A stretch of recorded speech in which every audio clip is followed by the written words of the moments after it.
Okay, so welcome to Computer Club meeting of 4/29/2020. We're going to talk today about Docker Compose. This is going to kind of be a pickup from a couple weeks ago where we talked about Docker, and we're going to go a little bit in depth about Docker Compose, what it can do for us, as well as then we're going to go into the Elastic or the ELK stack. So picking up where we were at, Docker tools, you guys remember this from 2 weeks ago if you were in attendance, or I'm sure Charles can get you the link to the video. But we had Docker tool set of Docker engine, machine, registries, and then the one that we're going to kind of highlight tonight is Docker Compose. I really do encourage you, if you haven't watched the original Docker video, to go watch it, because we'll probably answer a lot of questions that you may have open in your head after kind of walking through some of this Docker Compose. So what is it? Docker Compose is a tool for defining and running multiple container Docker applications. So I think most of us have some type of multiple services that feed our application. Maybe that's, in this case, this is an example of Redis. There's an application that's built, and then it's going to run as a web, and then it's going to run a Redis server. This is an actual example that we'll use here in the future, but you can think about it from almost every application is going to, maybe you have a front-end application, you'll have a back-end service, you'll have a caching layer somewhere, you have a database layer somewhere. How do you stand up all that infrastructure easily with if you were doing it by Docker, just with straight Docker, you have to go in and you have to stand up each container individually. But here with Docker Compose, we can come in and we can manage really the entire application stack as a single entity and bring it all up and down at the same time. And we can even bring up pieces and components of it as needed. So when you use it, it's using a YAML file to configure it. I know that I think we mentioned YAML in the last presentation, but one of the things that you'll find more and more services using are YAML for configuration. And actually, as we get into, I didn't use it as an example for Elasticsearch, but all of the Elasticsearch configuration, all the Kibana configuration, Beats, Logstash, it's all done inside of YAML files for, I'm sorry, everything but Logstash is done inside of YAML files for configuration. So what is YAML? Some of you may be saying. I just wanted to give you a visual here.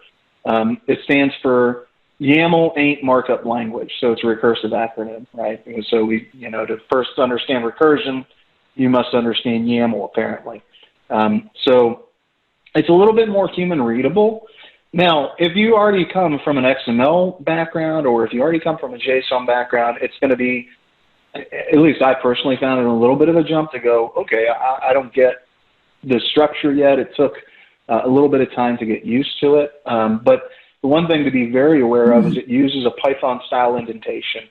So, you have to be very specific of putting, this isn't a tab here. This is 2 spaces, and then a dash, and then 2 spaces. So it's very conscious of what is a space equal to. But then you can easily define lists. We're seeing here, this is a servers, and then we have inside of that collection we have a server. So we see how that's defined in XML. We see how that's defined in JSON as an array, and then you can see we're almost ripping out any of the squiggly braces, the curly braces here, to make YAML. So it's a little bit more human readable. But my point is you got to get used to looking at some YAML files and get familiar with it. For a lot of reasons in the future. So this is a Docker Compose example. So we're going to step through what does the Docker Compose example look like. Let me bring up, I'm going to have to drag back and forth a screen, and I apologize that I won't be looking directly in the camera because I'm going to drag it to a screen that's in a completely different environment. But so this is, the first thing we're going to do is just set up a quick Python app, and we're going to call it app.py. This is, just does something really simple. It says,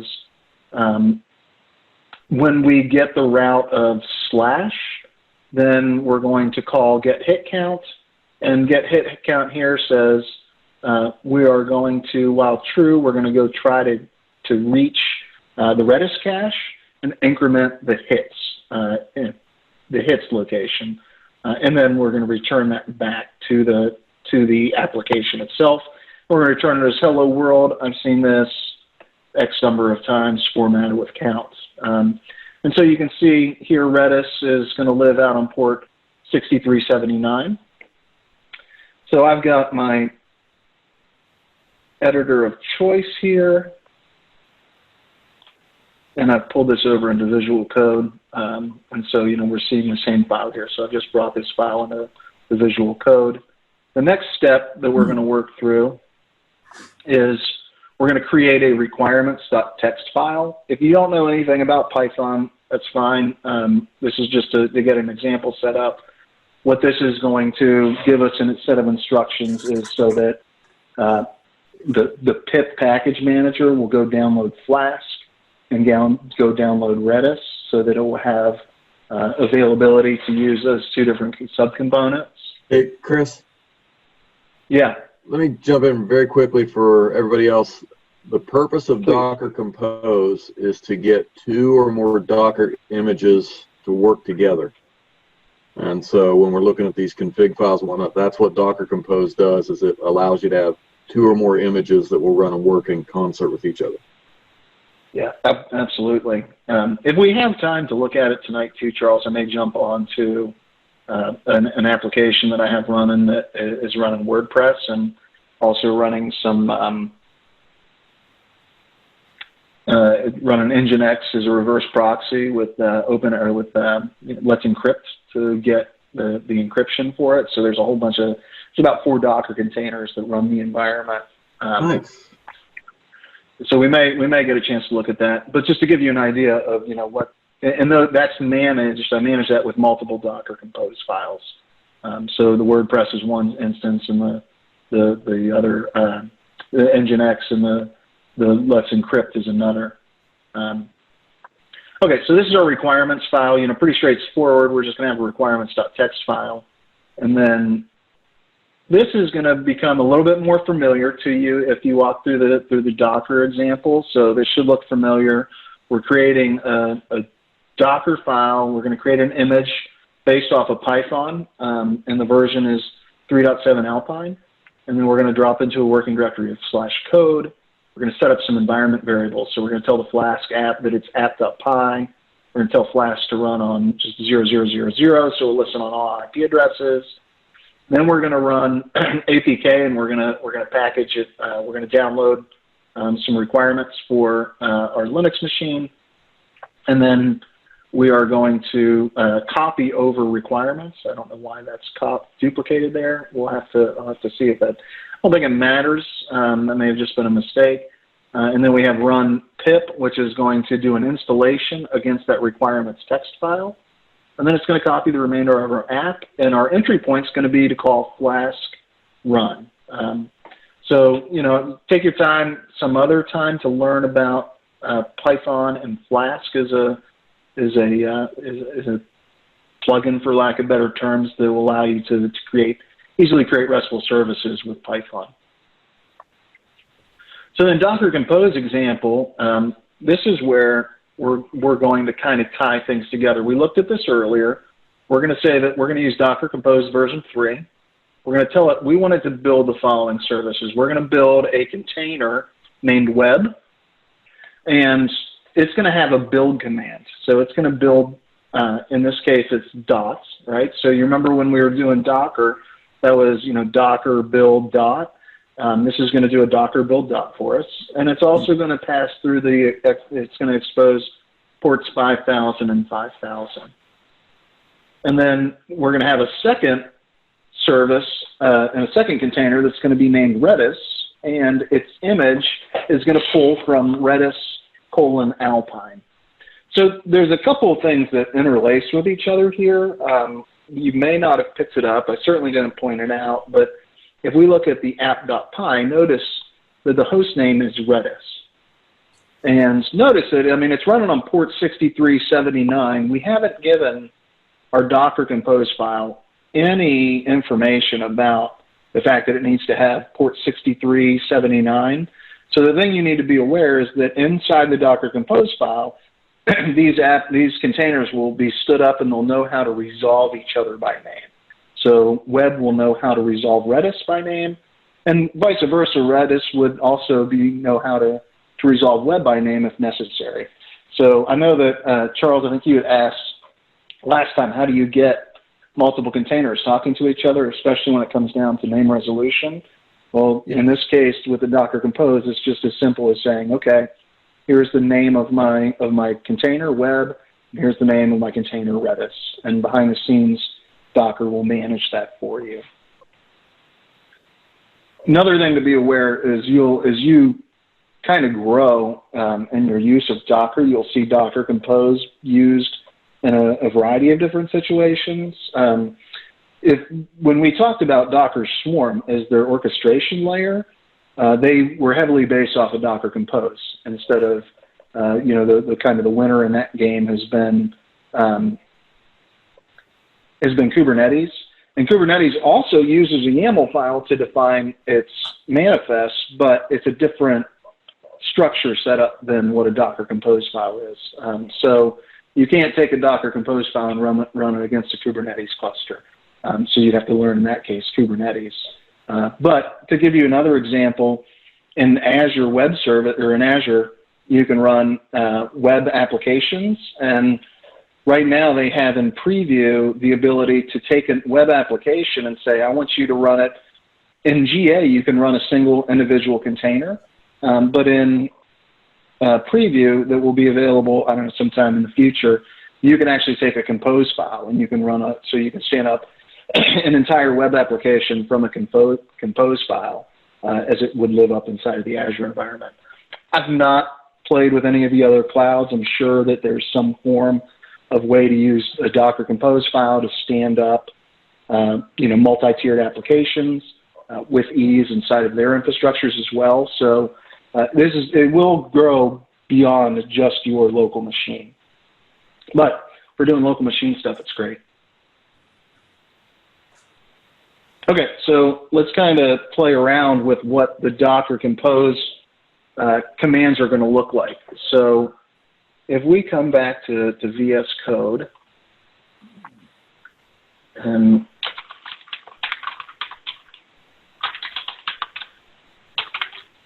let me get into the right directory here. It is important to be in the right directory, or if you're not, I'm sure there's a switch that you can give it to say, I want you to go look at this file path. I always just go into the directory itself. So here, looking in this directory, you can see we got a Docker file, we got app.py, we've got our Docker Compose YAML, and we've got requirements.txt. So those are the things that we just kind of talked through. To just look at them again, here's our app.py.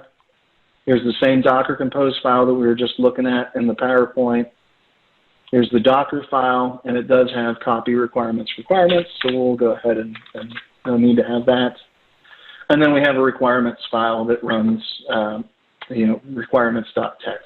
So I'm going to just make a little example here of calling this Flash for the moment, just for fun. And so when we look at this PowerPoint and we look at the command to bring up the Docker Compose file is just as simple as saying Docker Compose up. So let me bring back let's say Docker Compose up. And what this should do, if I may actually have to flush my cache just to show you guys, this should go pull. Yeah, it did. Okay, so let me clear this Docker system prune -a. Yes.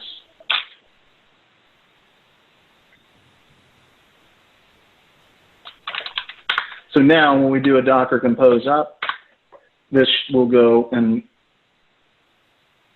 oh, I guess that was correct. It just looks more weird. So now this should go ahead and start building. Notice it's pulling down, it's running the build against our Docker file. It pulled down all the layers that we were expecting. Now it's running APK, and then it's running up. Now it's doing the pip installation, and now it's pulling down Redis. And then we ran into an error. Now, the reason that this is having an issue is because there's a reason why I intentionally renamed this as Flash, just to show you guys. But now let's go. Now, if I try to say Docker compose up, we're still in this strange case, right? So we have to be specific to Docker compose, and we have to say, I want you to do a Docker compose build, because it built it once for us, and even though we made a mistake, it's not smart enough to say, oh, when you say Docker compose up, I want you to go rebuild that, because it already said, hey, I built the image. So we have to specifically force Docker compose to build that image again for us. And now that I've fixed my typo, and I can rebuild this, so now we'll see it walk through the build process again for us. It'll be much faster because we have things downloaded. This is almost like doing a clean build. Yeah, exactly. It's going to force a build of those Docker files. So, you know, if you need to change, even if it wasn't a mistake like that, if you want to change anything inside the Docker file, you have to do that. If you are going to change things in the application, you would have to do a Docker build as well. There are ways to trick it, and that's beyond what I plan to present tonight. So there are ways to mount your source code directories directly into your Docker container for those of you that really want to get into that side of it. But if you didn't, you would have to do a Docker build every single time to re-push your changes into that Docker image. Okay, so I'm going to now tell it that I want it to run the containers in the background, because if we look at this method that we've been bringing it up, and I do a Docker compose build, Docker compose up. Now my command prompt's gone. Well, I can certainly open up another command prompt if I want, but most of the time you're not going to want to do that situation, or you may even be on a server that you don't want to deal with that situation. So let's Control C out of this, and we'll close. Notice it's now stopping my containers. One of the other things that I want you to pay attention to is the names of the containers. It named it based off of my compose test, which is the folder that we're in, and then the name of the service that we named that container inside the Docker compose with a 1. So if we wanted to simulate bringing up a multi front end, 2, 3, 7, 26, however many instances of the web front end, we could certainly do that. We could even bring up a load balancer inside of this to say, okay, let's run a reverse proxy and load traffic across multiple web servers. So it kind of gets you to the point that you go, wow, I can really simulate what my test and even my production environment is going to be just running here on my own local machine. So a lot of capabilities as you start to get into Docker Compose and start working with multiple container applications. So how do we manage the containers with Docker Compose? Well, right now we have the containers up. Let's see if I actually brought them up. I don't know if I did or not. So if I say Docker Compose, and by the way, I get really tired of typing out Docker Compose, so I cheat and I have an alias called DC, and so I'm just going to do .dc-up, and now my containers are up and running. So how do we look at those? What's stopping a specific container? So here we can do a Docker Compose stop. So let's try that. And I'm going to tell it I want to stop web. So in this case, it's just going to stop the web container once it stops. And if we do a Docker ls, Docker PS, we're going to see that we still have one container running compose test Redis 1 is still up and running. And then if we, say DC up,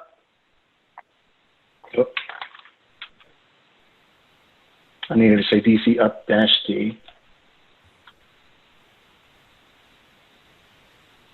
Chris, while we're waiting on that real quick, if you have these two working as a dependency, like Redis is, the web is dependent on Redis, if you stop Redis, will it automatically stop web as well?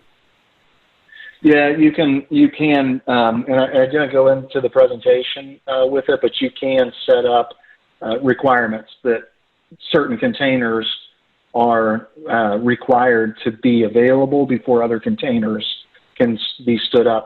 I don't know the answer off the top of my head, Charles, whether it will stop them specifically. So we'd have to do a little bit of experimentation.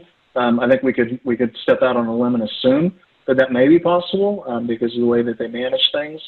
But you can set up dependencies between multiple containers. This reminds me a lot of VMware's affinity, anti-affinity rules. Yeah, I mean, yes and no. We can't, here we're doing it all on one machine. So if you're saying the anti-affinity, my brain thinks about separating it across physical nodes, which you can do when you get into like an orchestration platform like Kubernetes or Swarm. But in this case, yeah, I mean, there's some similarities to those affinity rules by saying, okay, I need you to work as a cognitive unit with these multiple containers, right? Because what good is Web 1 if Redis isn't up and running? Right, right. And so let's actually go take a look too. I just want to just show you, we'll play around. So it's localhost 5000. So now, we've hit this, and this page has been seen, whopping one time, and now a second, and a third, and a fourth, and a fifth, and a sixth. So if we said DC stop web,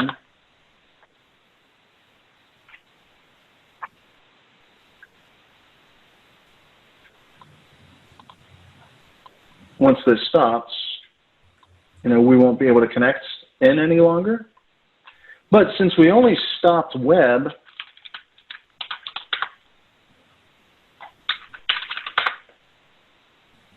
and we didn't stop Redis, the Redis cache is still up and functioning, right? So each container operates independently.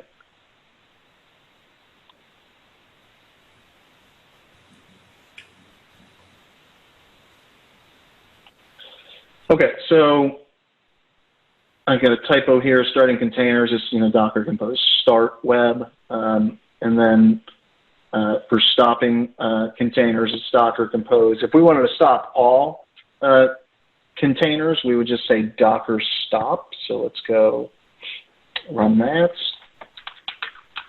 and this will stop everything.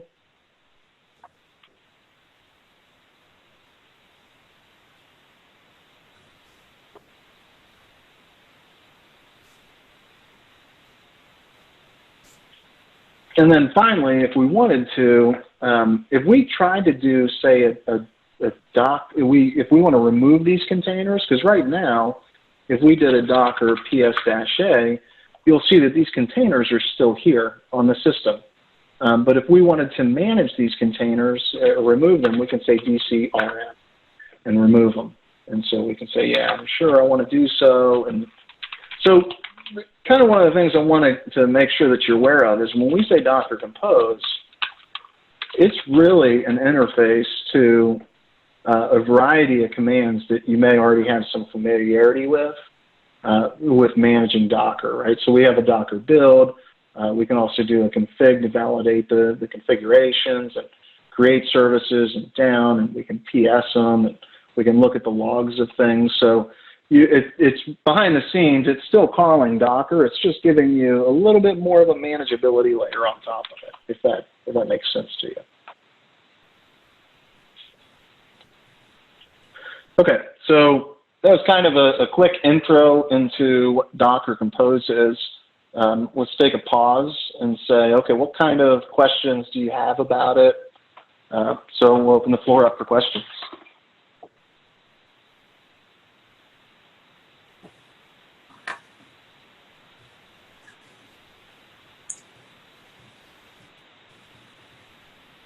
this is where I should have had questions planted out to people and, you know, paid them in V-Bucks to be able to, you know, ask the questions.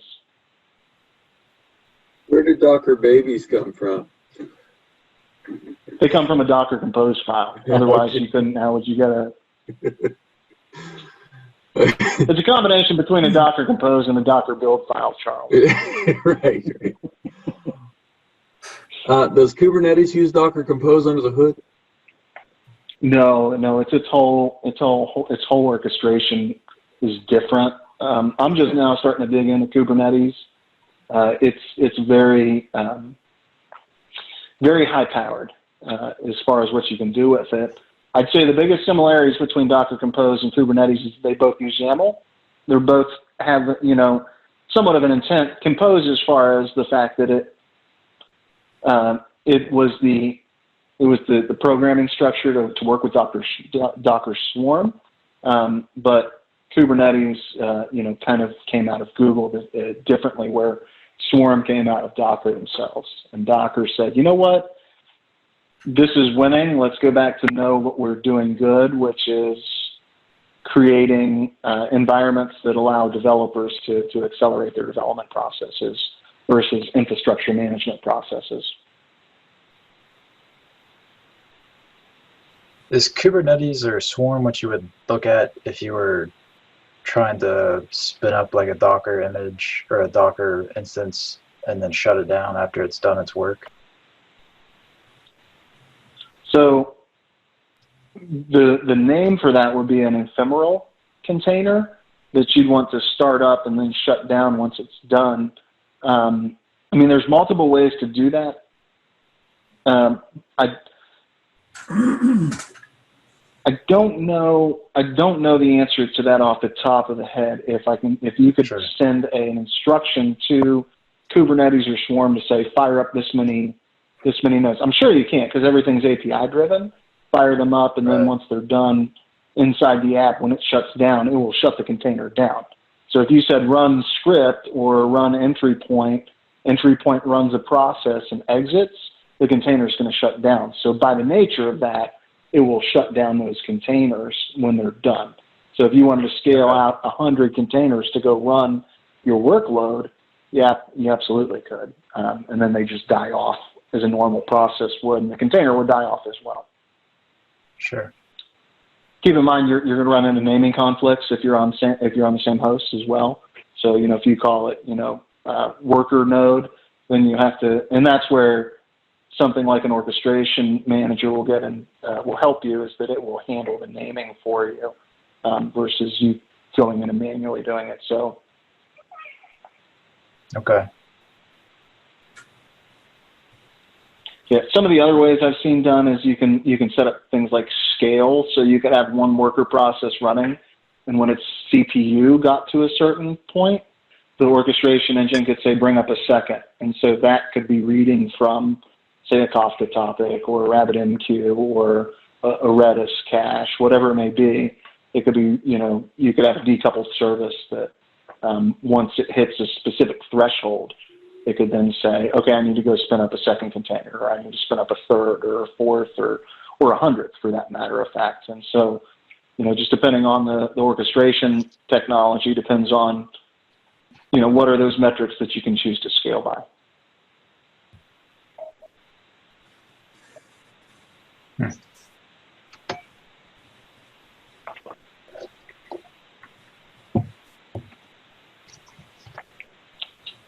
Any other questions about Docker Compose? I know that was kind of a quick intro, and there's more to scratch at it, but really what we wanted to get into, the bulk of this, was to get into the ELK stack. And so to show you how to use the ELK stack, I mean, it's an animal. And so one final call for any questions about Docker Compose before I go on. Okay. My question was that pun intended? It's an animal. It is an animal, right? So ELK stack. Yeah, no, I didn't actually intend that at all. Man, that's a great dad joke. Which you guys all know, dad jokes are rad jokes, just FYI. So ELK stack, It really is. It takes some understanding. And so one of the reasons that we went down this Docker path was because we wanted to give a presentation to you guys about Elastic, because it's a great product stack. It's a great NoSQL database. It's a wonderful caching engine. It's great for analytics. We'll get into a lot of information about what it is, but how do you stand it up? And Elastic has done a great job with buying into Kubernetes, or buying into containerization from an early on point. And as we step through this, here in a minute, you'll see the Docker Compose file, and I'll give you a link that you can go get from Elastic. They'll give you the entire Docker Compose file to run this thing. And so from start to finish, it takes 30 seconds to copy and paste it to your machine and say Docker Compose up-d, and you have a 3-node cluster with a Kibana user interface running on your local system.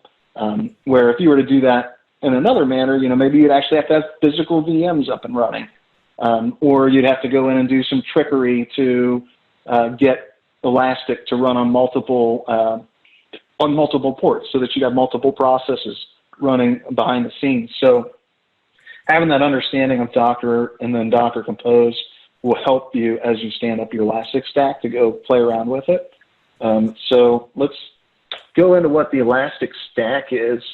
So a little history about Elastic. I got introduced to it 5 years ago, and it was leveraged as a search engine of real estate properties. One of the reasons that I didn't pick it, I inherited it, and one of the reasons that they originally picked it was because geospatial querying inside of Elastic is great. So if you say, I want you to find me any geo points that match this specific trapezoid or shape, it will find you search results that match that. So, that's perfect for drawing something on a map and having the system return you search results that match inside of those points on a map.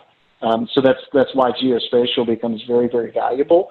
But then the reality is how powerful Elasticsearch is just for running it. If you want to run your own search engine for your website, or later on I worked for a company that we did, we were search indexing millions, 20, 30 millions of transactions a day.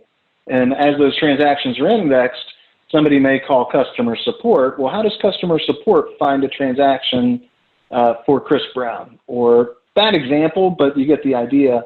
Or, how do they find the set of transactions that match a specific batch number as they flowed in from whatever agency that data came from and was to be processed through the platform. And so taking Elastic, we built out a very large cluster, about 18 data nodes, so that we could ingest, thousands of records a second. I think our SLA was 2,000 transactions a second that the thing should be able to ingest and index. So just to let you know kind of the scale of what Elastic is capable of doing. So what are the components? Well, Elasticsearch, it's the heart, right? It's the core. If you don't know Elasticsearch, then forget about knowing Kibana.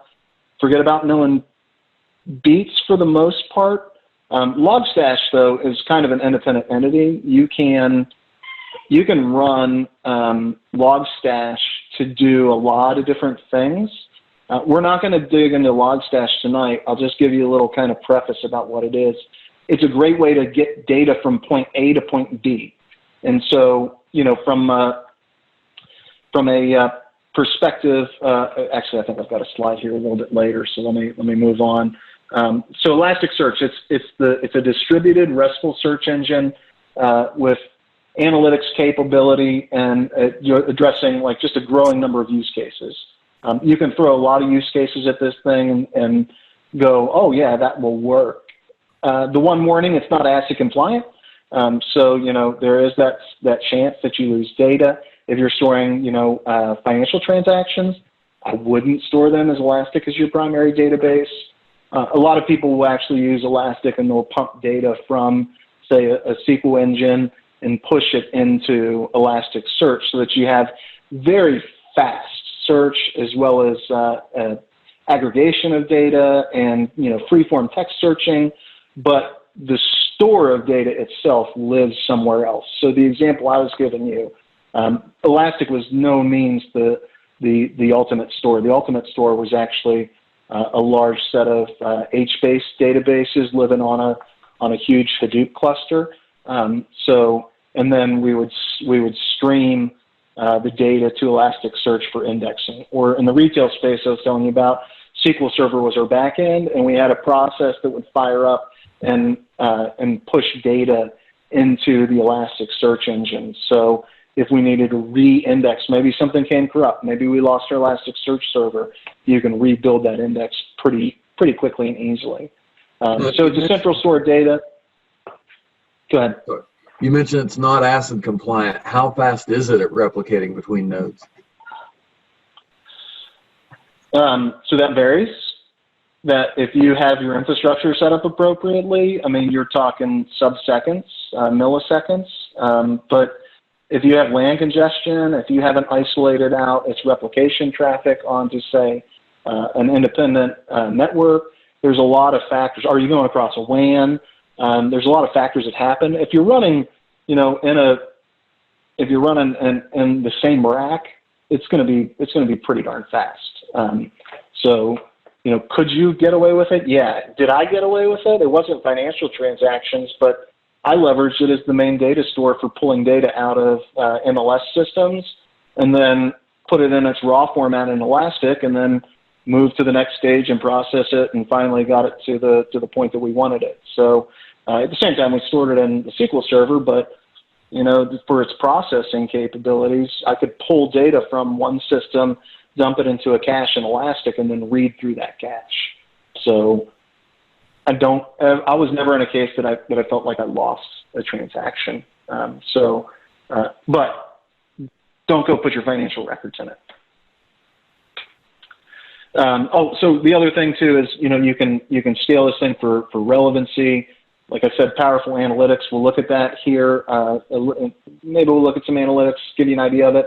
And then it really does scale with ease. I mean, if you want to grow a very large search engine capability, you can do it with Elasticsearch. There was a really good read. If you really want to dig in and understand what does it take to scale Elasticsearch, you're not going to get it here. I'm just scratching the surface, but there's a really good read. It's called the Elasticsearch black hole. Search for that on Google, and you'll come back with a really fantastic read about this monster Elastic cluster, and they named it the black hole because they could just ingest data into it and it would just eat it up. So really fantastic read. Okay, so Kibana. Hopefully everybody here has used SQL Server or Oracle or some type of SQL database engine, RDBMS, and you know that you've got your core service running, and then you have to have some type of program that allows you to interface and visualize that data. Maybe it's just running SQL statements, but Kibana kind of fits that need inside of the Elastic model. So it lets you visualize your data. It allows you can manage the entire stack, and then it will also give you ways to visualize your data as well. So it's a very powerful tool. Can you use Elasticsearch without Kibana? Absolutely. Do I recommend doing it? No, because Kibana will give you a lot of insight to what's going on inside your Elastic cluster that you may not easily get without. I say may not. There's APIs. Elastic has done a fantastic job of everything's an API to Elasticsearch. So if you need to manage the Elasticsearch engine, it's just an API call away. But the question is do you want to do that API call, or do you just want to go into a user interface and see something? So, okay, Beats and Logstash. So Beats it's a platform for just single purpose. I'm gonna read in data from a file stream. I'm gonna read in metric data off of my Windows or Linux hosts. I'm gonna do packet analysis. I know, Bill, that you were looking at network stuff. And so, like if you want to run a beat, there's a packet beat that will allow you to do analysis of data on. I'm going to assume that you can get it off of a number of networking devices as well, but definitely on your Linux and Windows hosts. And I think probably anything SNMP. Beats are, again, they're single purpose. They're written in Golang, so they're incredibly fast and lightweight. And their objective is to collect data at the end point, right? So we're out in the field, we're on the node that's running.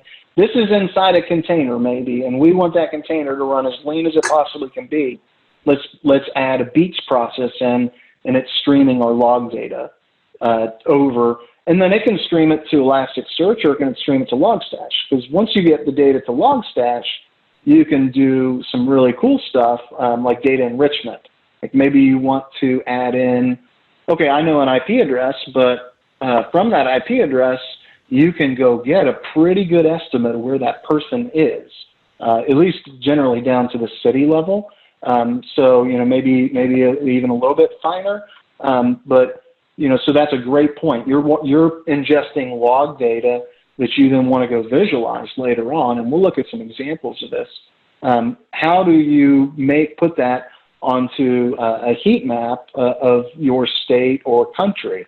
Well, the easiest way to do it is you get your IP, but then let's go find out the location of that IP. Logstash has plugins that you can say, okay, as my data comes in, I want you to enrich it. I want you to alter the data. I want you to go get more data and add it in. And then when you're finally done, then I want you to send the data to Elasticsearch. Or, as they say here, you can send it to your favorite stash. So the quantity, I'll pull it up just to give you an idea, because it's a product that's really cool. It's so much beyond even just the ELK stack. So let me see, Logstash inputs. So if you just search Logstash inputs and you go to our friend Google here, we can just scroll this list. I'm not going to read off them, just giving you an idea of all the different inputs that we can get data from Logstash. So all these different things, we can say, Logstash, I want you to go pull data from here. We can then also send data to all kinds of different outputs. So again, this is so much broader than just Elasticsearch. And you know, if we have time, and I can, and you help me remember, Charles, I'll show you some quick examples of what a Logstash configuration file looks. But we're not going to go into much detail about it, other than to let you know, cool tool. Spend some time learning it. Now, does it just take inputs and send it to another output, or will it do data transformations? No, it will definitely do data transformation. So you can almost like an auto mapper. Yeah, absolutely. You can add fields, you can remove fields, you can manipulate fields. I'll give you a good example that I've done on the past. Date values, when they come out of certain systems, they suck, right? I mean, we all can agree that no system does a great job of storing date strings. They all do it in their own unique ways. For those of you that don't know, store your dates as points from epoch. Just do it. You'll be happy. But a lot of times that's not what you get. So if you get a string of data, is it a 3-character month, or is it a 5-character month? Does it allow for time zones, right? Does it interpret that -4, or will it accept the name of the time zone? Is it EDT or is it EST? So the complexity of it's insane. And so we were getting data coming in from one source, and the guy that was creating the data for me, when I was like, man, your dates suck, he's like, yeah, he says, there's not much I can do about it right now at this point in time. He had other priorities. So I said, okay, I'll just grab it through Logstash, and I'll manipulate the data right there. And so you can then take it from what would be a string, a date time string that Elastic didn't like, and convert it into something that Elastic was happy about. So long-winded example of what you would do to manipulate data. And then just to let you know its capabilities, not only did I manipulate it there, I actually wrote a custom Ruby script that the Logstash plugin called out into to manipulate the date strings, and then brought it back And the only reason I wrote Ruby was because that's what Logstash is written in. So it was very easy to write your own custom plugin with Logstash. So very, very, very powerful.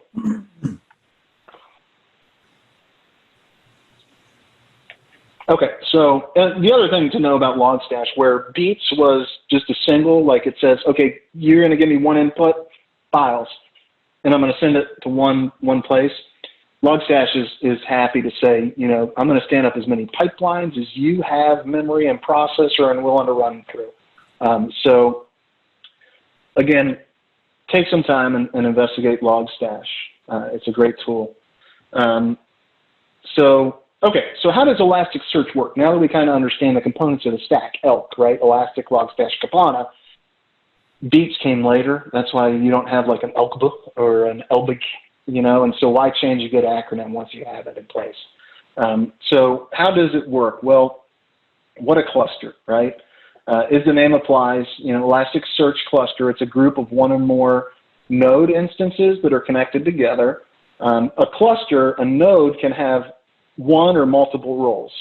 You need to have a master node because the master node is going to be things that is going to just, you know, do the overhead of the cluster to understand where things live, what's the state of other nodes in the cluster, and then you have data nodes. And the data nodes are, again, what they say they are is this is where you're going to actually store the Elasticsearch. Everything in Elastic is called an index. And so that's where you're going to store your data is on these data nodes and indexes. And then finally, we have ingest nodes. And these ingest nodes are ways, just like Logstash has ability to manipulate data, you can do some subsets of that manipulation inside of Logstash and an ingest node.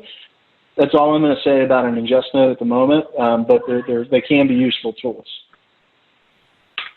So how's the data stored? Well, like I said, it's just an index. And so an index is a optimized collection of documents, and each document's a collection of fields, in which are key value pairs, and that contains your data. And by default, Elasticsearch indexes every single piece of information that you give it.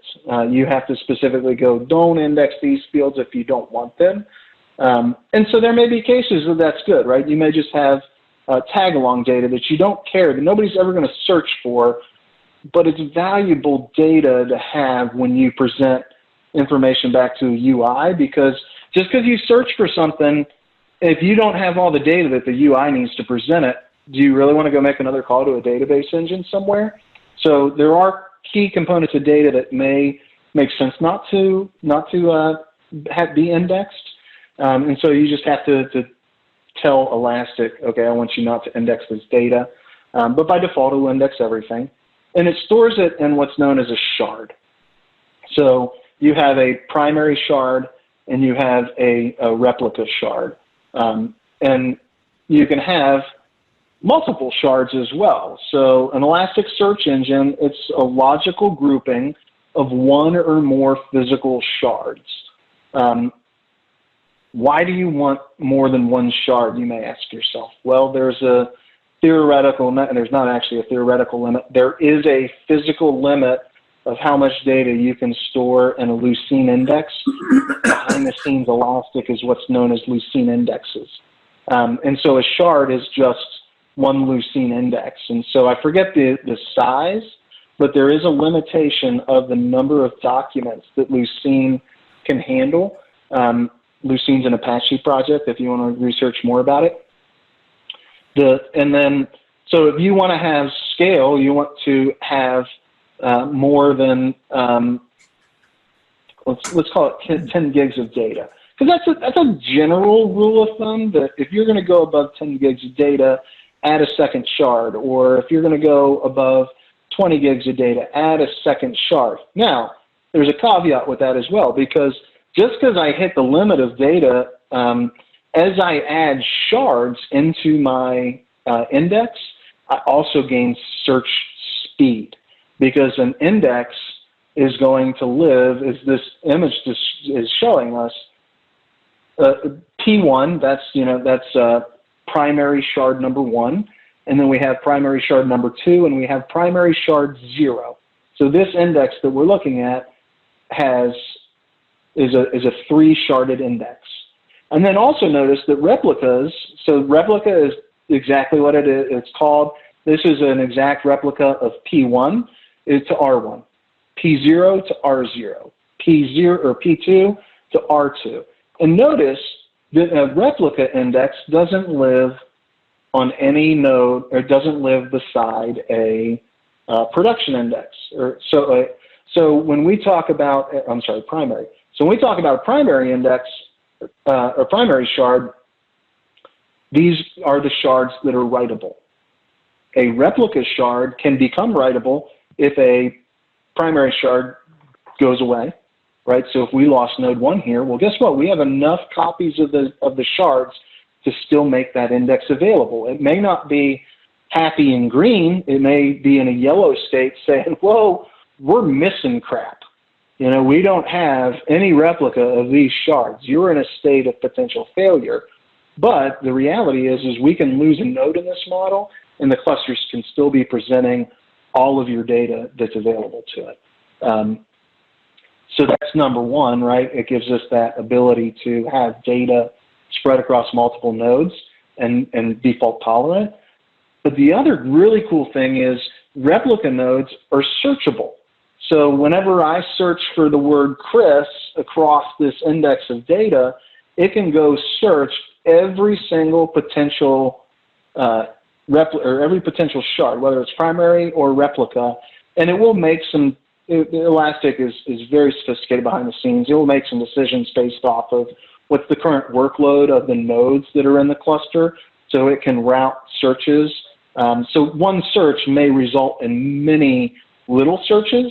So you can think of it as one search will break out into a whole bunch of little searches per shard, right? So that being said, if you have, I don't care if you have a gig of data, if you need that data to be fast searchable, one of the best ways to make it searchable is to put the number of shards that you have that would be equal to the number of nodes that you have inside of the Elastic cluster. So now that data lives on every single node, and so no matter what node your search request lands on, that data is present right there. So it can make searchability much faster. It all depends on how you design them. There's no hard and fast rule. It will take a little bit of time of understanding. Why do I want to shard this? How many replicas do I need? How many nodes, right? But once you walk through that exercise a couple times, just thinking about it, it does become second nature to go, okay, we should have this. Good news is just because we make a decision once doesn't mean that we can't fix that problem at a later date. And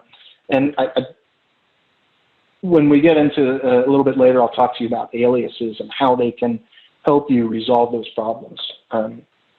So Chris, is each shard on its own thread or process for searching? Like, does it do parallelism? But actually, each shard will have multiple processes because the Lucene index is broken up into a whole bunch of small little files. As data is indexed, it's written to a new file every single time, and so it may create a new file every 10 seconds, every minute, every 10 minutes, whatever you configure it. By default, I believe it's every second it will create a new file, and then as the system's available, we'll start merging those into, I forget what the process is called, but it'll start merging those files together. And so every single one of those files now becomes a file handle, and there's processes that have to deal with all of that. So good question, too, because there is only so many shards that you can host. And I believe the number that Elastic claims is you should only have 1,000 shards on a single node. So, I mean, that's a lot of data when you get into that point, but that's kind of one of your upper thresholds of limits, too. And the reason is hey, we need to have enough resources to be able to handle that, right? So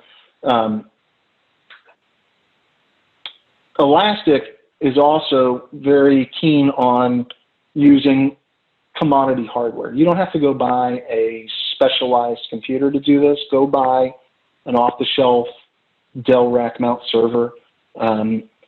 If you want to run Elasticsearch, they really recommend 64 gigs of memory per node, and that's kind of where it maxes out for right now. And if you want to go more, then guess what? Just run run a container. So if you have a 128 gig server, we'll run 2 containers of Elastic on it, right? There's nothing to stop you from doing that other than you now have one physical point of failure. So, but Elastic will also give you the capabilities that it's got what's called rack awareness in it. So it can also, if you want to run containers and call that your rack, you can say, okay, it can know, I don't want to place the shards of this index in any situation that's going to allow one rack failure to take down my entire cluster. So a lot of power there. Did I answer your question, Charles?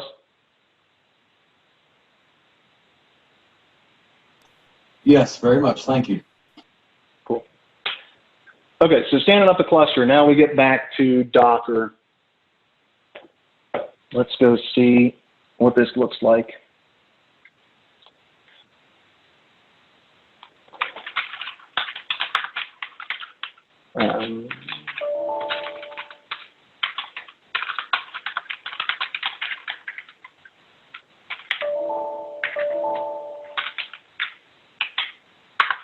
Okay, so if we wanted to run this command here, whoops, and I don't have it, I don't think in an easy state. Let me see if I do.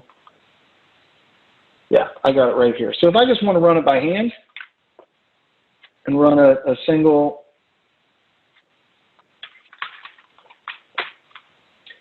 Docker image, then I can run it here. One of the things I want to point out to you is there's an environment variable called discovery type equals single node. Elastic, if you don't tell it you're going to be a single node cluster, it will not be happy with you at all. It will start failing and say, I need 3 nodes as a minimum to run. And really, I mean, it's a good rule of thumb to have 3 nodes. So, and we can simulate that with Docker Compose, which is one of the reasons that we're here. But I just wanted to show you, if you want to stand up a single Elasticsearch node, now we have this Elasticsearch node running. If I wanted to go look at, oh, I guess I was sharing the wrong string. I'm sorry. So I went ahead and I ran that command, and now if I want to go look at this, I can say localhost. Or Elasticsearch by default runs on 9200, and voila, I am on Elasticsearch, and for search, right? But if I want to look and see and say cat nodes and just look at the cluster, just to show you there's just a single node sitting inside this cluster. But if I want to play with it, this is a great way to do it. Again, single node, not production ready, maybe dev ready. If you want to run just a local dev instance, you could certainly do it this way. So we'll go ahead and stop that, and then we'll look back here at this Docker Compose file. This is just the start of it. It's a pretty long file. We're going to look at it here in a second. But this is the link, or if you just search Elasticsearch space Docker-Compose, you'll find the latest and greatest Docker Compose file that they have out there for you. And so notice that this one says we're going to use Docker Compose version 2.2 versus what I was using for Docker Compose 3, if anybody caught that difference. Just some API differences, as well as I'm pretty sure that there's some differences with Python versions as well. So be aware of that Docker Compose is a requirement. It runs on Python. And then so our services, here we say ES1. The image that we're going to pull is from Elasticsearch 762. Here's the name that we're going to give the container. We're going to set up some environment variables. So these are the environment variables that Elasticsearch is going to be happy with. Node.name, cluster.name, discovery seed. So these are the other nodes that are inside the the cluster. This is the common name of the cluster itself so that they all know they belong. We're going to say that the initial cluster master nodes are ES1, 2, and 3. So they're all master enabled nodes. We're going to tell it bootstrap memory lock equals true so that Elastic, and more specifically Lucene, really you want to lock is all the memory that you're willing to give it at boot up. So having bootstrap memory lock on is a pretty critical one. And then you want to tell the Java ops that it can use. So this is going to use 512 megs of memory for this instance. Ulimits, why do we have to deal with that? Well, if you run into, since I explained to you what a shard is, and a shard's made up of a whole bunch of little files, if you have ulimits on, you'll run into a point that you may not be able to open enough file handles. And so we're going to set the soft and the hard limits to -1. Charles, do you have any other comments that you want to make on ulimits? Ulimit is a Linux feature that is essentially designed to prevent a fork bomb or that type of thing. And so it defines in PAM user limits to system resources. And it's essentially a type of process quota. And so by setting it to -1, you're basically turning off process quotas. Okay. And so if you don't set this and you're running a high end, like for dev instance, we may not care, but if you're trying to ingest 1,000 documents a second and people are searching across years worth of data, you don't want to limit the cluster to say, hey, how many processes can I really run on? And then, so we're going to give it the data volume that it's going to live. So this is data 01. So we're going to set up a static data volume so that when we tear our cluster down, it will remember where our data is at. We're going to expose port 9200. And then this is one of the key things. Notice we're going to say that this is going to live on the network named Elastic inside of the Docker environments. If I pull up Docker Compose,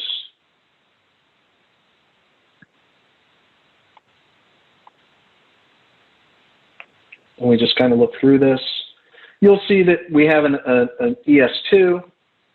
Again, it's pretty much the same thing, other than we're just setting up some variables to say, hey, your node, the other nodes that you need to discover are ES1 and 3. And we give it a different name. We do give it a different volume. And then 3 is the same way. There used to be an interesting feature. So Elastic, one of the things they do try and do is make it simple so that you can stand it up and get using it pretty easily. But that comes at a cost. And that cost is that one of the things was that you used to stand up a cluster and it would auto find other nodes. And so you can get yourself into an interesting pickle if you want to run multiple clusters. So it's very advised to target and say, okay, these are the nodes that are going to be part of this cluster. I don't know if they took that feature away, but you know, they do try to make it simple. This is the stuff too. This Docker Compose file is what makes it even simpler for somebody that's never used Elastic to be able to stand it up on their local box and start playing with it without having to know some of the nuances that, you know, maybe I've taken years to learn. There's values in here that you may have taken months to figure out. So, okay, and then we're going to do Kibana. We're going to run a Kibana image, and we're going to name a container. We're going to expose it out on 5601. We're going to set some Elasticsearch environment variables to say, okay, here's your Elasticsearch URL. And then you can also give it a collection of hosts if you choose. Apparently, they just want us to go to ES1. And then we have a network of, it's going to be on the same network as the Elastic clusters. And then our network is going to be in bridged mode. So this is some of the ways that you can get all these nodes to be able to talk to each other. And we've exposed out 5601, 9202, 9201, and 9200. So with that being said, there really doesn't stop us from, I don't think there's anything else I wanted to go over Let me look if there was anything else here. Okay, yeah, let's run the cluster, unless there's any questions so far. Hey, Chris, I have a quick question. Yeah. In your compose file, is that network only created when you spin up using that compose file, or is it already created and then is being utilized? If it was already created, it would have been, it would ignore that. And you certainly could, if it was already created and there's already containers bound to that network, then yeah, you'd be able to talk to those same containers as well. Okay, thanks. Okay, so let's say DC up-D. Remember, DC is alias for docker-compose because, you know, I don't want to have to type out, oh, I'm in the wrong folder. So let's see DC down.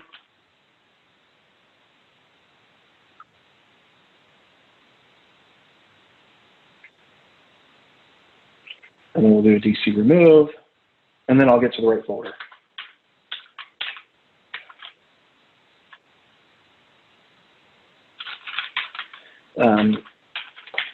Okay, so now we'll do a DC up-D. This is going to go set up all the Elastic. Remember, we already downloaded the Elastic image, so it's already available. It's now downloading our Kibana image for us. And, you know, just like using Docker, the Docker images that we looked at before, once these are cached locally, you know, they're there, and this thing will start up in seconds. I just pruned my entire system so that you guys would see it run, just to give you an idea about it. So Kibana is a decently sized image. Let's look at. No, we won't look at the size of it for now. There's too much else to talk about. So, but just to be aware, Kibana can be a little bit of a big guy. And actually, I used to hate installing Kibana. I used to, Bill, for your knowledge, I used to do all these installations against bare metal machines, and I'd do all the installation and configuration and updates with Ansible scripts. And Kibana was always like the long pole in the tent when the Ansible scripts were running. So I mean, you can do it with other technology stacks than just Docker, but this simplifies it. But you can certainly solve those same problems with Ansible. Okay, so let's do a Docker PS, and we see, oh, we already did that. We see that we have 3 containers running. We've got one named ES1, 2, 3, and Kibana 1. I'm really going to look and see it at the Elasticsearch level. We see that we have 3 nodes now running. Now, just because they were each master eligible doesn't mean that all of them are master alone. So there's one that's elected as master. One of the other reasons that I'll let you know why you want to have at least a 3-node cluster, or if you want to have a 5-node or a 7-node or a 9-node. And it doesn't matter about nodes. Actually, what it matters about is master servers, because you can always have smaller servers that are your master nodes that don't ever hold any data, which is a really good idea if you have a big, massive cluster. But you always want to have an even number. Anybody have a guess why?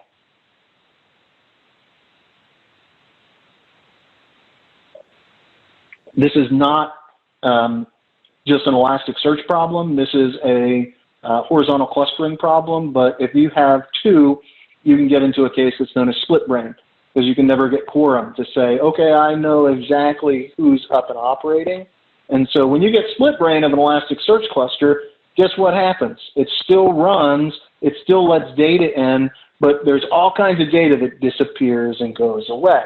So very bad thing to run a 2-node cluster. If you're going to do it, run a 1-node cluster or a 3-node cluster. So back to my presentation. All right, so we stood up Docker Compose. I just want to show you a couple ways just to show you that, you know, we can also, if we want to, we can curl localhost on 9200. We can go to the web browser, or my preferred way. So here's the reality. We can talk to it directly over REST. We can do anything we want with the Elasticsearch cluster, making direct REST calls. I don't know about you, but I don't want to sit in the curl console all day long.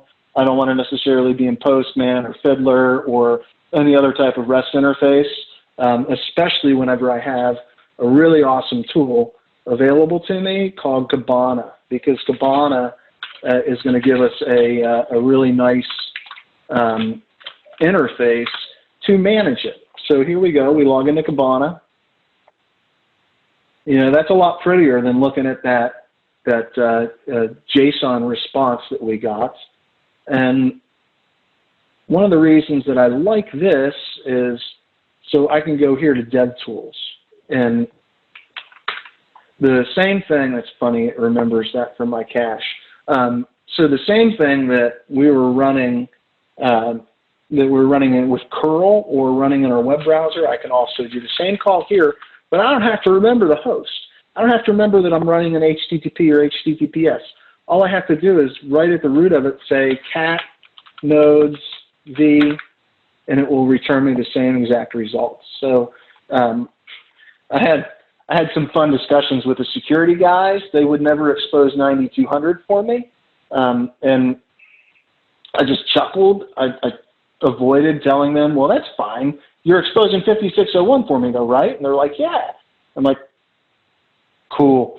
So I can do anything to the RESTful API off of 5601 on Kibana that I could. I just have to go into DevTools interface here. So maybe it limits me from programmatically calling it, but from managing the server myself, I can do it all here from DevTools. And it's got some really nice IntelliSense built into it. So, if you want to learn and poke around on some of their APIs, you can see what's going on here. So here, if we want to see all the segments, which I don't think we'll have, we may have a few. Yeah, we've got a couple segments here running because there's already some indexes. And so actually, I misinformed you. A shard is a series of segments. A segment is an Elasticsearch, never mind.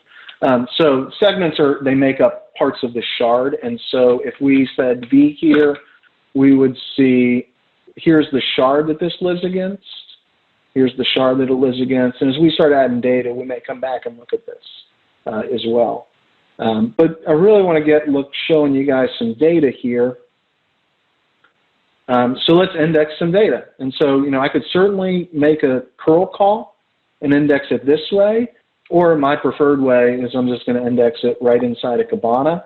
And since, I can be a cheesy guy, we're going to make this a cheesy presentation, and we're going to have an index named cheesy. So when we index data, let me find, when I index data, it's as simple as making this post call, right? We just looked at that here a minute ago. And now if I run this, by the way, I'm holding Control and pressing Enter on my keyboard. It's a shortcut that they have inside of DevTools, and it will run whatever I have focus on at that moment. And so we just created, notice that the result was we created an index named Cheesy. And so if we run this same segment, notice that we have Cheesy, and we have a primary and a replica. And then I'm going to jump ahead because I want to see the output again, and I'm just going to delete this index. Right? These are HTTP verbs, by the way, that we're using. And so notice that it created 2 shards for us. And what it looks like is that this is actually, it created a 1 shard index for us and a replica of it. So be aware, when you create that shard, that, it's going to just create, or when you create an index, it's going to create 1 shard and a replica for you.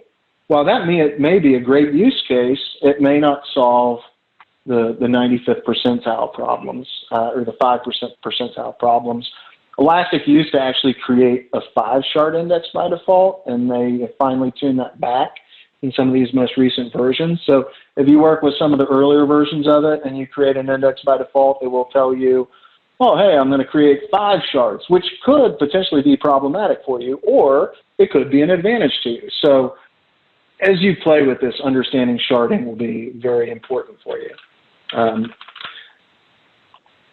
Now, whenever we get into data, you know, all we did was send up a JSON packet. So we need to understand, what does this data look like. Before we get into that, let's query some data around.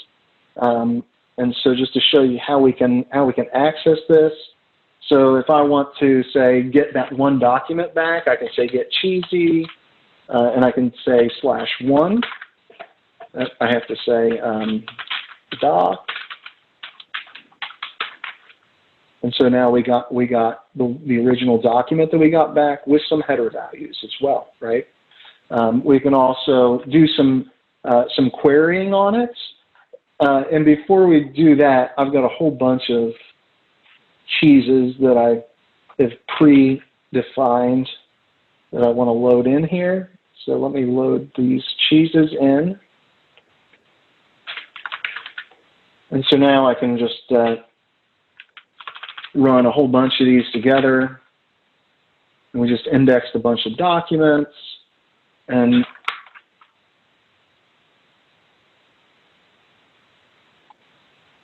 so now let's see. If we just do some searching for it, I'm going to just say get cheesy, and I'm just going to say search.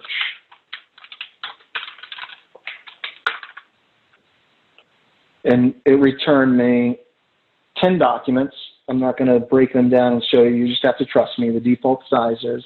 It says there's 17 documents in here, but you know, I put in different types of cheeses for us to look at. So if we wanted to see, let's see anybody that came back with a record of Swiss. And so now we see that both Chris Brown and Charles Allman like Swiss cheese. Charles prefers smoked Swiss, or I prefer Swiss. Let's see what kind of cheeses Charles likes. He likes smoked Swiss, Gouda, and mozzarella. So he likes Gouda cheese.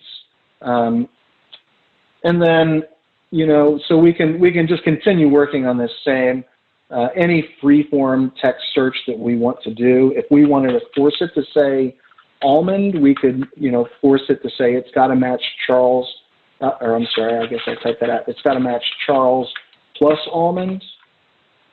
So if we had another document, let's add another document, and we'll call it Charles Brown.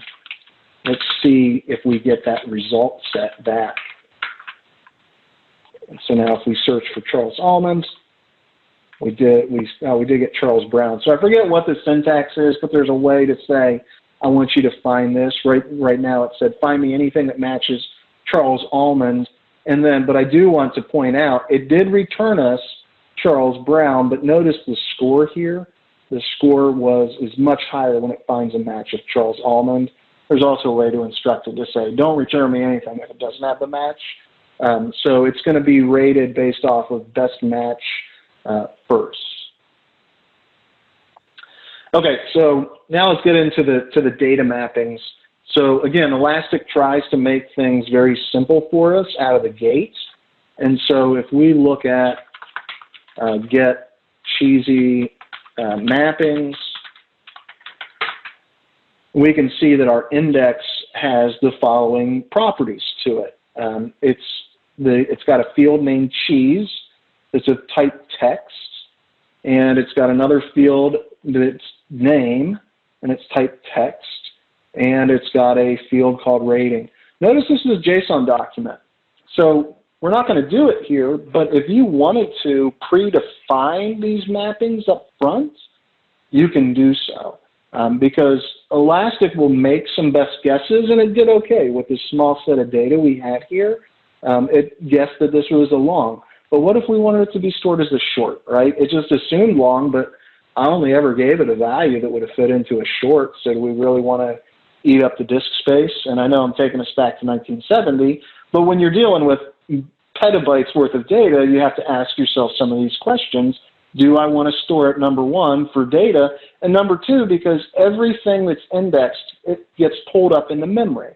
It's one of the ways that it can be very highly searchable. So it will start pulling things up into memory, and it will also pull things into the Linux file cache as well. So the more data you can fit into that, the better it's going to be. Let's look at some of the data types that are available to us. So there's text, numeric, date, data nanoseconds, Boolean, binary range, geopoint, geoshape, and there's quite a few more. But this should be very similar to saying, okay, what are the data types that I'd store inside of a SQL Server table? So the same way we can easily add fields on the fly if we want, just by submitting a document with another field. We can add fields with a specific type by going and interfacing with the mapping API. So there's a lot of API calls that we can do here. But just so you know, the one thing that you're locked into is once that data is defined, that field data definition is defined. It shall never be changed again. The only way to change it is delete the index and rebuild it. And so I mentioned earlier, how do you do that without losing data that the people want to search for? I didn't put a slide together on this, so I'm sorry, but Elasticsearch has the concept of aliasing. So what I would generally do is if I wanted to have let's say I had cheesy index, but I would create an alias, I would create an index called cheesy.1, and I would create an alias that points to cheesy.1. So then when I want to rebuild cheesy.2, because it's inevitable, I'm going to screw up. I'm going to make the wrong data mapping. It may not even be me. There may be some developer that posts the wrong data in and screws everything up, and I need to re-index it. So I could re-index it into cheesy.2, and then I can throw the alias of cheesy.2 over of cheesy to cheesy.2.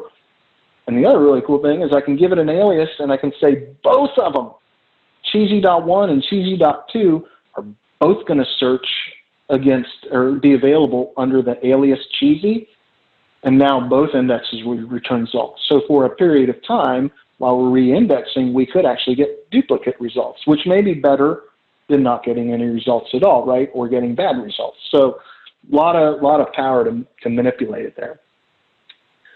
Okay, so deleting data, again, this is just a RESTful API. If you're not familiar with HTTP verbs, I encourage you to spend some time learning those. But we can just simply go, if I want to delete cheesy doc1.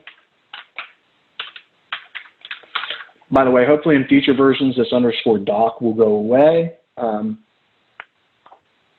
They used to have a concept called types inside of an index. You could store multiple types of documents, but the challenge is that no type could share the same field name, and so you'd run into some conflicts. Or if they shared the same field name, they had to share the same field type. So it just wasn't fruitful and caused more problems and challenges. So they deprecated it. So if you work with older Elasticsearch clusters, you have to actually call, index/type/ID, and now you have to call _doc. And once Elastic 8 is released, they're going to be removing that. And so that's a pretty major change. And so they actually made us aware that this was happening back in Elastic 5. So it's been slowly coming. Anyway, so that deletes our doc1. Let me see, somewhere I have cheesy. Let me put cheesy1 back in there. That's what my kids would probably tell me that I am. It's cheesy one. I like cheese too, just so you know, so it's real. I do like cheese, all cheeses. So let's go look at a few other things here. So that's deleting the index. I showed you, or deleting by ID. I showed you earlier, we can delete an index. So that warrants a discussion, right? Who has access to the API? By default, it's pretty much open. You don't have any type of authentication here. So what do? Is you put a reverse proxy with some type of authentication so that you can limit it, or you could pay for an XPath license, which I'm not even going to get into what that is, other than you're going to pay money to Elasticsearch for some additional functionality. So they come off of a very high to-do freemium model where you get a lot of stuff for free, and if you want to pay some more money, you can get some other cool stuff too. Could you not set up basic auth in the web server itself that's hosting that? No, because it lives inside of its own proxy, but you could absolutely set up basic auth inside of a proxy in front of it, but all that's going to do is give you maybe even index level capabilities. It won't let you do field level capabilities. So if you buy the XPath licenses, that will give you the ability to put in security controls so that people, when they search, they won't even see. If you don't have permissions to see a field, maybe it's a credit card value, they won't have permissions to even see or search against that field. So they do that level of granularity. That's worth it, yeah. Yeah, I mean, it depends on your use case. There's plenty of use cases that weren't free. And then just so you guys know too, there's a hubbub in the industry where Amazon said, well, that's crap, Elastic. We're going to fork you, and we're going to make these things available for free.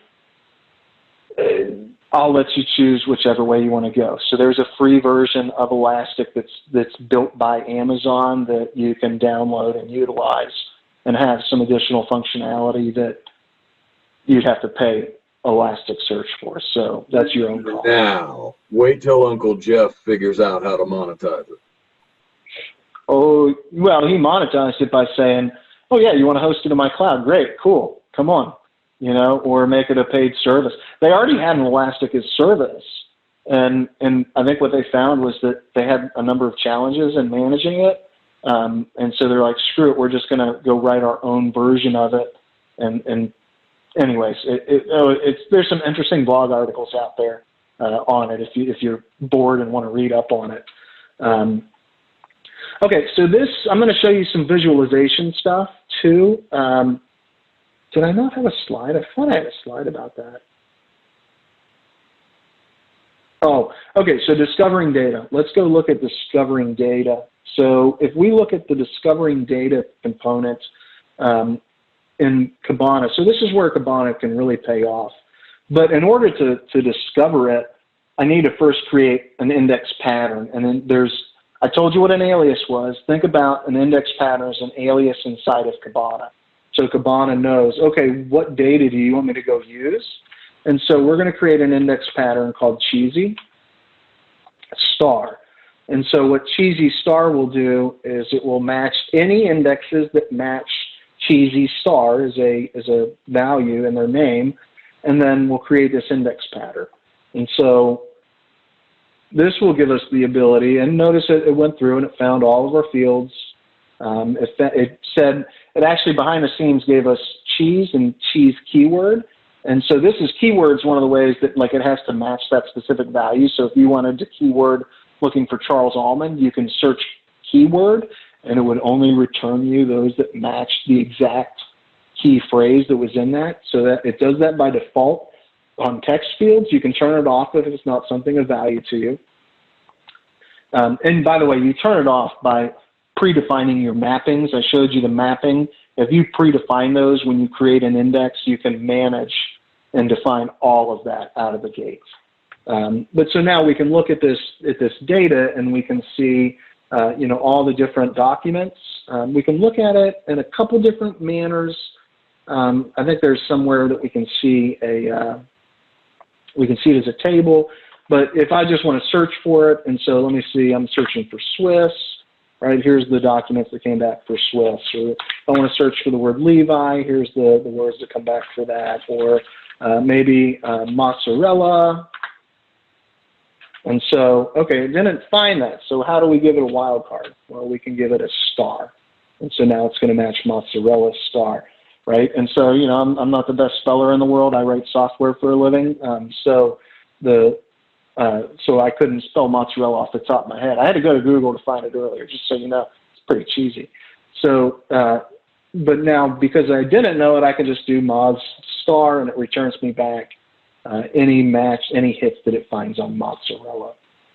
So a lot of power when it comes to searching. So an index pattern, this just kind of gives you a visualization. We have cheesy star, and then, you know, that would match cheesy students and cheesy teachers. Or maybe here's a real world example. Let's say we have logs, and we want to stream those logs into states of days. And why we would care about doing this is because logs they go on forever, and they, you know, forward and backwards. And so if we want to delete out historical data as new data comes in, maybe we want to keep a rolling 30. Well, by indexing it per day, that makes it really easy to access to tail off the last bit of a log. And that's true with any time sequential data that you have. You know, just put it into a daily index pattern, and then when you search it, you can search whatever your pattern star is and search across all of those indexes. So you remember when I told you that having multiple shards per index? Well, this is a way to have multiple indexes per index. Thus, you get multiple shards, right? So now this is going to go run. We had 30 days of logs, and each one of those had 2 shards. It's now potentially running 60 simultaneous searches to get an aggregation back to present you the results. Visualizations. Okay, so this is, I've never used this one. I don't even know what this one's called. I just thought it was kind of cool. And it's a preview, by the way, but you can do whatever this visualization is. I'm sure there's a really good value for it for some type of correlation. But, you know, we can easily do pie charts, bar graphs, line graphs, heat maps, metrics. Lot of visualizations available to us. Let's go look at some of those. I'm just going to create a couple for you real quick. So if we go to visualizations here, and we're going to create one, and let's first create a pie chart. And so we're going to use cheesy, and it just gives us a default of 100%. But we can say, let's bucket this out. And so we're going to look at slices of a term, and that term is our cheese keyword. So now that we bucket it out, we see that there's different components, or, you know, it filters it down, gives us what we think of a traditional pie chart. I'm going to take it off a donut because I like to see the pie chart for some reason. We can go do things like show labels, and we can take off our legends somewhere. Anyways, I forget, somewhere you can turn off the legend. But so now this is our more typical pie chart. By default, I think it's only pulling in the first 5, so we can increase this and see a little bit different, you know, view of it. But we can see that, you know, of the cheeses that were rated, 25% of them were mozzarella. So it's a pretty strong standout, as well as cheddar. And so, you know, take this into whatever data sets you want. Very easy to visualize this. There's another one that I want to show you. So I'm going to save this. So we'll call this cheesy pie. That sounds good. Let's go to, let's do another visualization. And, you know, one that people don't think about often, but gives you a really good way of looking at things is a word cloud. And so again, right now it's just showing all words, right? So, but let's go say we want to see that against our cheese keyword. As you can see, mozzarella again stands out to us. So it's a little bit different way of looking at it. I had the opportunity of working with a a data scientist at the last company, and one of his favorite tool sets, just whenever he was visualizing the data set, was to look at it through a word chart to say, okay, how often are there words, that same word coming up? Maybe you have people submitting requests, right, or complaints, whatever that may be, and you want to say, what's the most frequent word that comes up? Well, you can easily say, okay, what does that look like as far as word cloud, and now you can visually stand out. Oh, mozzarella, man, let's go buy some of that. Chris, quick question. One of the things I've seen before that you can get in like search engine optimization is common misspellings of words. Mm-hmm. So would this be useful for that? Yeah, Elasticsearch has a spelling correction, or they call it suggestions.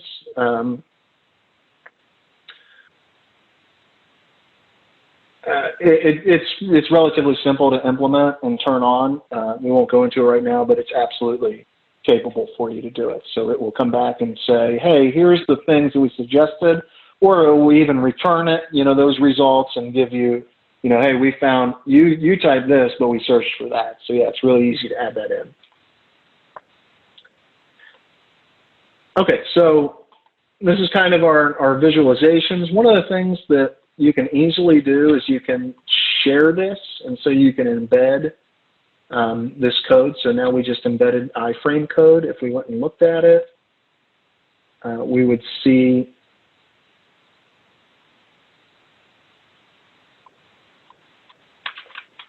that we have an iframe that we could go embed into any host, and as long as we have the permissions and the availability to access the graph, we could expose this into our own application if we want. Or another way to do it is you can actually just also build your own dashboards inside of Elastic and then expose the dashboards. And so one of the ways to kind of get used to what Elastic is you may not have a data set that you want to play with. So how do you play with some of the data? Well, they give us a couple decent data sets out of the gate. You just go to the home of Kibana, and you can say load some sample data. They'll give us an e-commerce. So I'm just going to add them all, and we'll kind of take a look at them real quick and see. But they'll give us a nice example of a couple different dashboards. And then there's also, so you remember I was telling you about Beats, and Beats has things like eating up Apache logs. And those Beats, you can tell Beats to say, go push these dashboards to my Elasticsearch, or to my Kibana node, and it will create dashboards. So like if you want to visualize your Apache log data, it's really easy to do so. And so there's a lot of already existing log formats out there that Elasticsearch will create graphs against, or you can create your own. Just depends on what you want to do. So let's go look at the sample web log. So if we look at the dashboard, and before we do that, I want to show you what it actually did was created us. You can see that we have a couple different index patterns that it created for us behind the scenes. So if we wanted to go look at the log data, by default, there's nothing named mozzarella in there. Then we can see a timeline visualization of logs. So like right here, we immediately, since there's a timestamp that Elasticsearch has been defined, we can get this time series graph for us really easy. And so most likely this is that typical flow, right? People are sleeping, people are awake. People are sleeping, people are awake, that kind of model. And we can search this data as well. Let's just look at one of the sample records just for fun to give you an example of, so here's the table view. It's okay.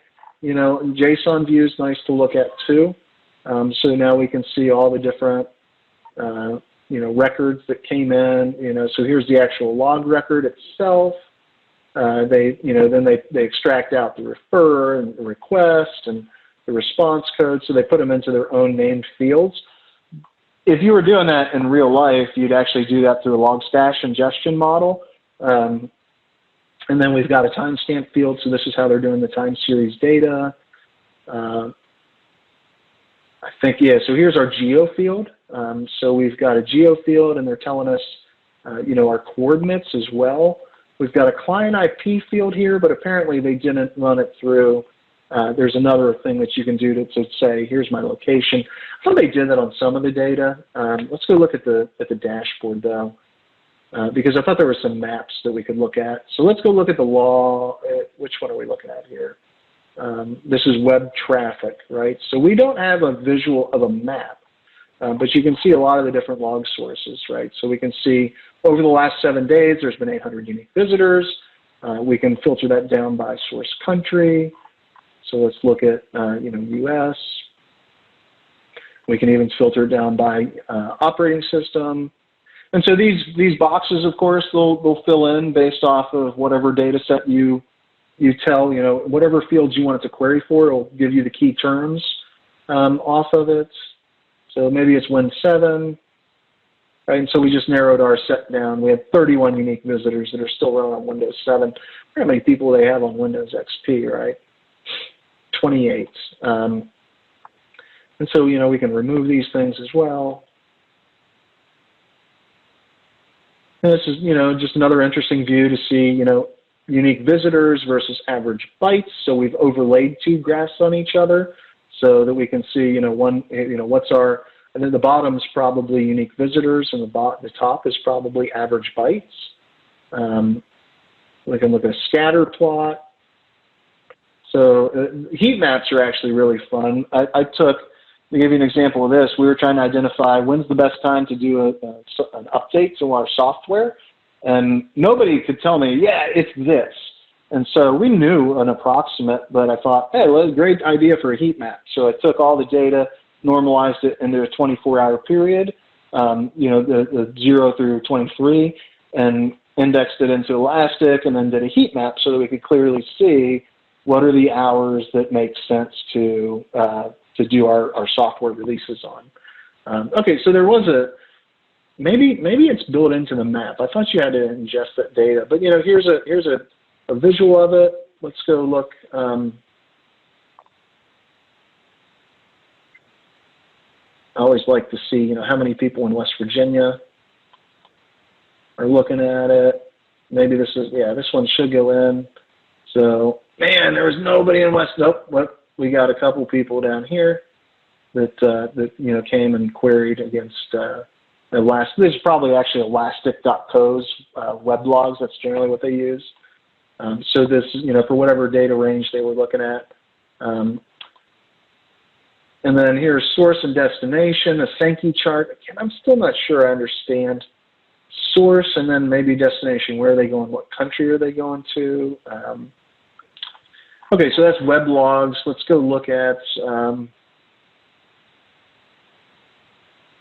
global flight dashboard. Not played with this one much. So last 24 hours, it's showing us global flights and who's the airline carriers on them. Look, Logstash Airways and Jet Beats. That's funny. If only they had cheesy lines. I think that would have just lined up perfect with today's presentation. But we can see, you know, total flight delays. So just give you an idea of taking some of your own data and making it relevant to you. Use a word cloud to tell you the weather patterns, what's the most obvious weather patterns over that time. And then you can even, you know, put out specific chart of data as well. And so while we're looking, let's just do our due diligence and look at the other one, which is e-commerce revenue dashboard.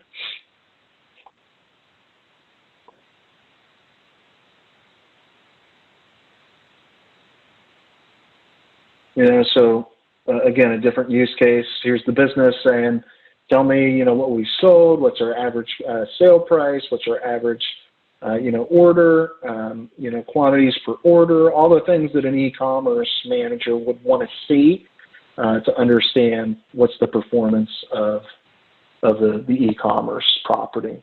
And then, you know, to give you some examples, I don't have access to them anymore, but I used to do, so I would write custom beats that would ingest data into Elastic that would monitor the Hadoop environment and our stream sets environment and Kafka queues, and so that you could go in and visualize what's the state of the data lake and data as it was flowing through the different processes, and it'll give you a nice visualization of that. So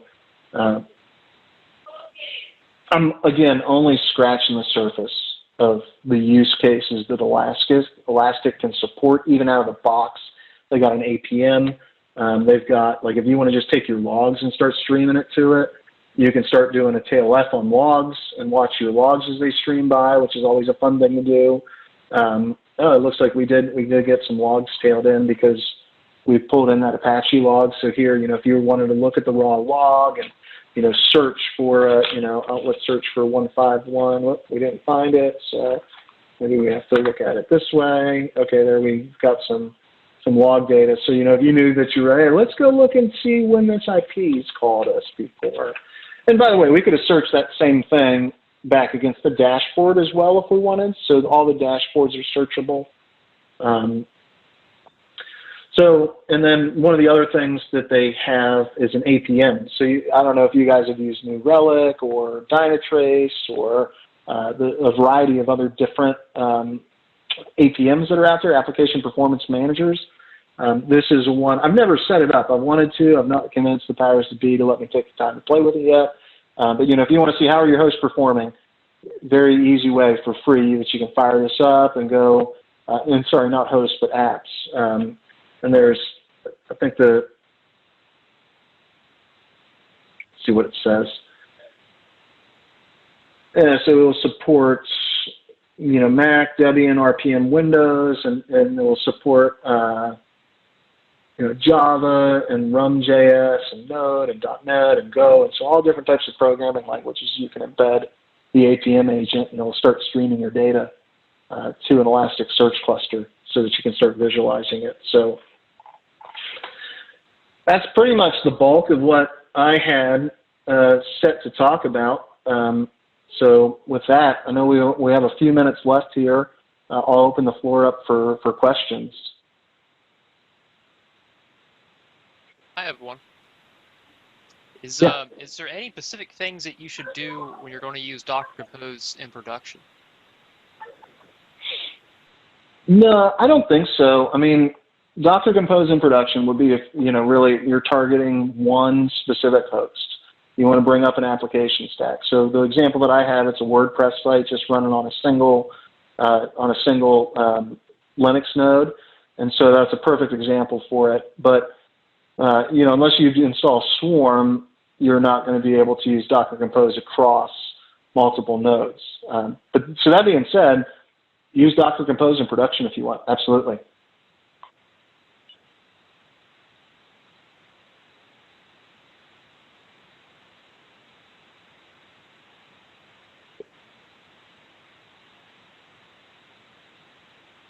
I also have another one.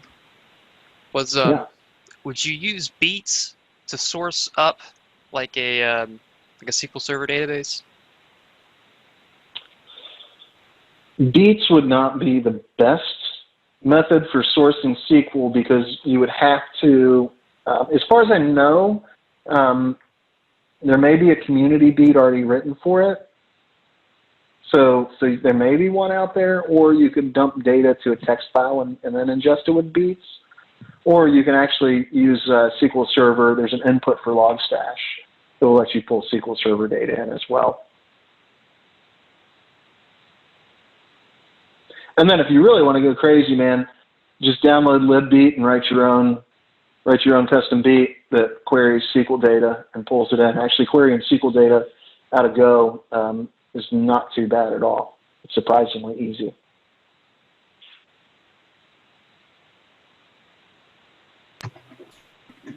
Switch gears real quick, Chris, if you don't mind. Visualizing data the way it's imported into Elastic there, are there any advice or like best practices for formatting fields or anything like that?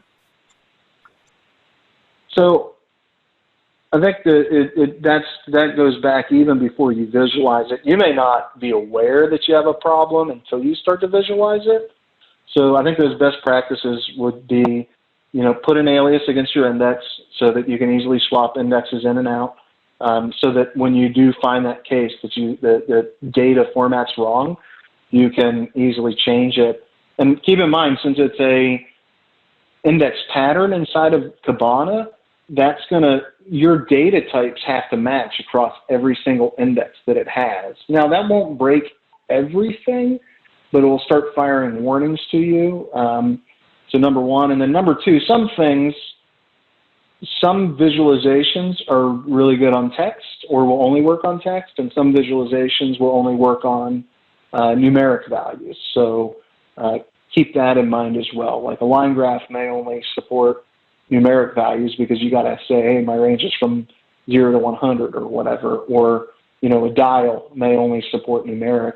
It wouldn't support a text version. So those are some of the things that you have to consider. And honestly, you'll probably learn them when you start going and mess with them, and you go, oh, crap, why isn't that working? So that's what I learned.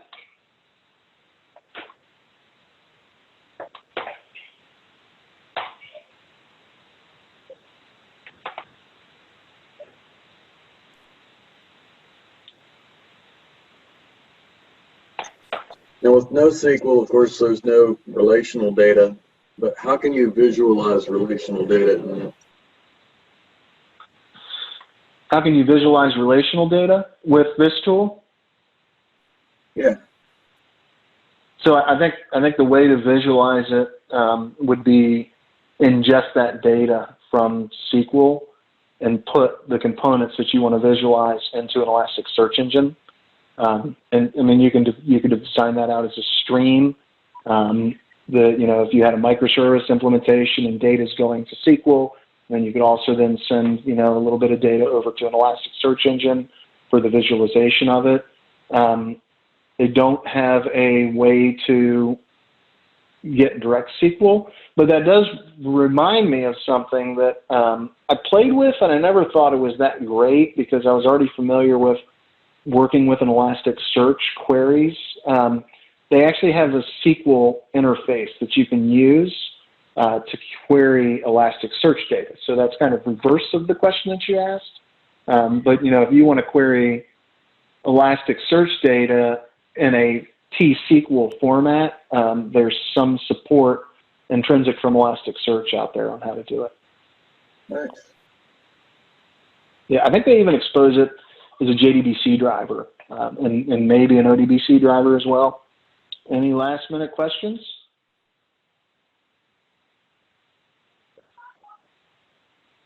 I have one for you guys then. Is anybody in the mood for some cheese?